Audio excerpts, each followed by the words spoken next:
love is action. Christians aren't automatically associated with love. Hi everyone, Angelo here. I'm a creative and theologian, and it's the fifth Sunday of Easter.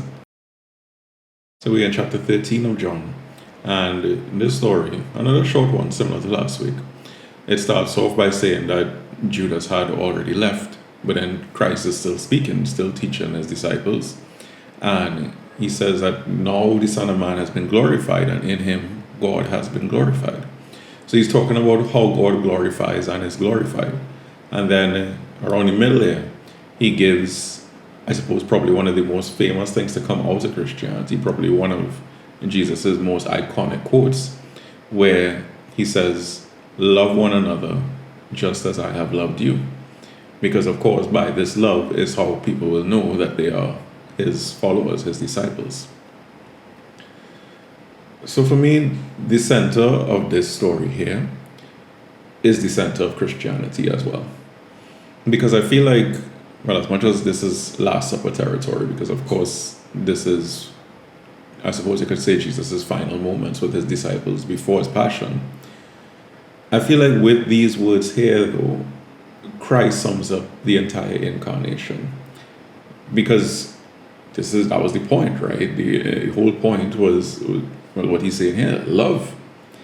And I feel like Jesus didn't only love us during his time here and loved those around him and everything around him while he was on earth and in Jesus of Nazareth, but also that he loved us into the future too. He loved everyone and everything in the future as well. Because I feel like he loved the people of today. And I feel like as the body of Christ, we also have to continue loving the way Christ did, like he commanded us here, this new commandment.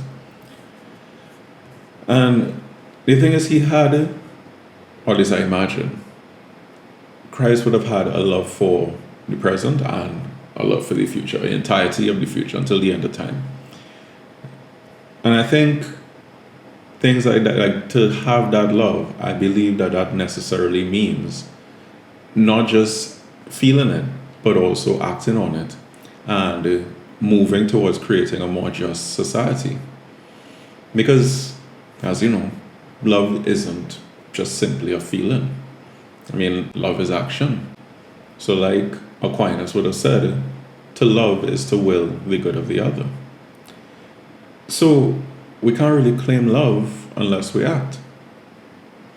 So acting on that love means things like taking care of the sick, for example, or enabling the disabled, or raising our youth and raising them well at that. Like, just as an example, there's this local NGO called Create Future Good, and it's about empowering children and helping them to know their rights.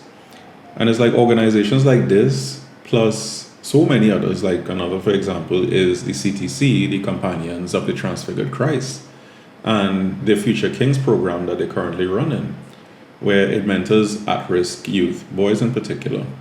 And the program is there to show them a different side of life, to teach them healthy masculinity, to show them that despair isn't the only option. This kind of love, that's the kind of love that Christ would have loved us with, and that's the kind of love that continues in and through the body of Christ and through the whole world even today by people who take what he says here seriously. And I mean, this kind of love is a planting seeds kind of love. But these are seeds that will grow, and the seeds of this love are transformative. Because to have this kind of love and to also be known by it is to do things like try to mitigate against the effects of climate change, or to end the corruption and the discrimination that we know as a country and as a region.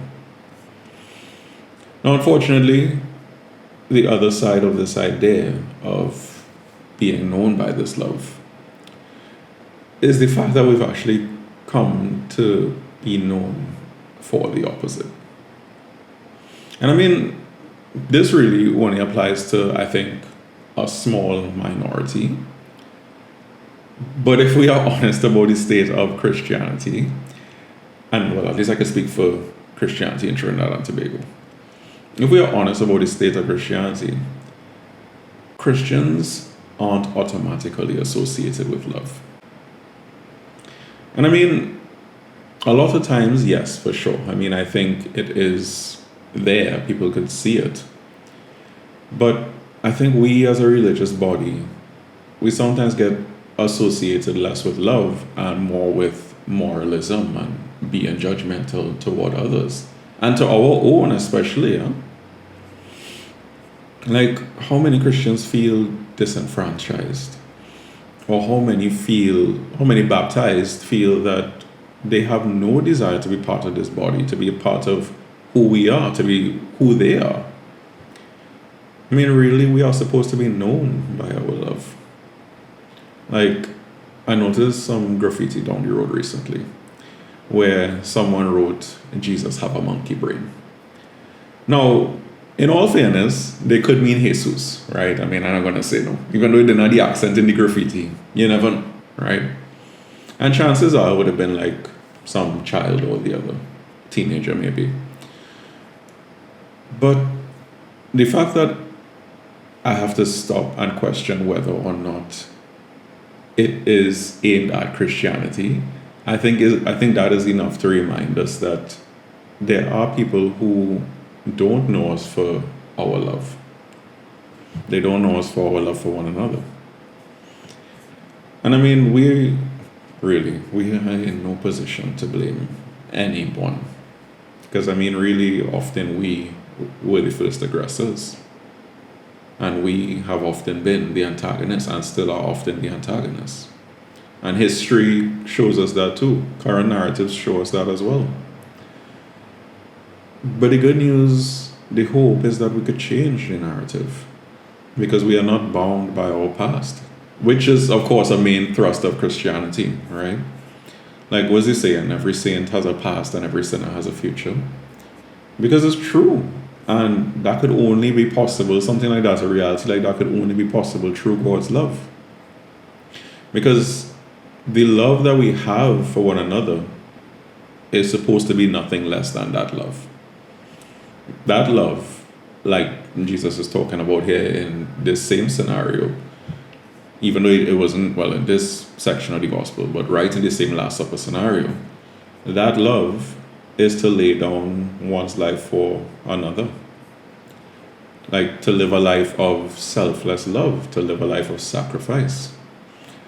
But a system like that can't work if we aren't all in. Because if we have a few people giving their all, which is currently what the state is, right? If we have a few people giving their all, but then we have many more taking it all, that's what leads to the structural problems. And I mean, clearly we see that in our church, right? But we have a solution. As much as we have all these problems, we also have a solution. And as Jesus gives it to us here today. And that solution is to love.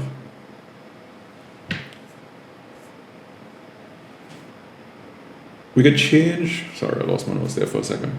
We could change the narrative though with that same type of love, right? Like, when we are able to love everyone and love everyone in the church and love everything, love all our creation, that's when we're able to change the narrative, and that's what is able for us to change our narrative. Because our true narrative is that of love. Our true narrative is to share the divine love that God has helped us to know. The love that we've come to know through Jesus Christ.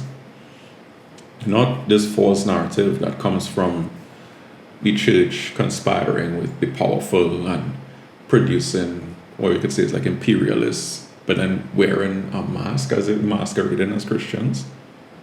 That is not us. That is not who we are at our core. Even though that's what we've done from time to time, that is not who we are. Who we are at our core is love. And we could change the narrative of the country too, not just the church, but we could change the narrative of society. Because it does start with us, ultimately, every single one of us. We could change the story by embracing the dignity that God gives us through being in the divine image and likeness. But we can't give what we don't have, right? We can't share what we don't own. The only way to pass it on is to experience it. And everyone comes to know Christ's love in different ways. I mean, we're all so different, so everybody gets to know it in different ways. And how you could know Christ's love in your own life is up to you. So like me, for example, I find it in the sacraments as well as in creation, in nature.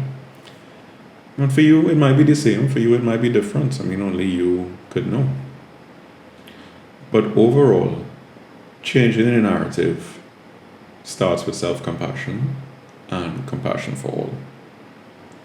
It's like compassion for the poor and compassion for society, compassion for the country, compassion for the world.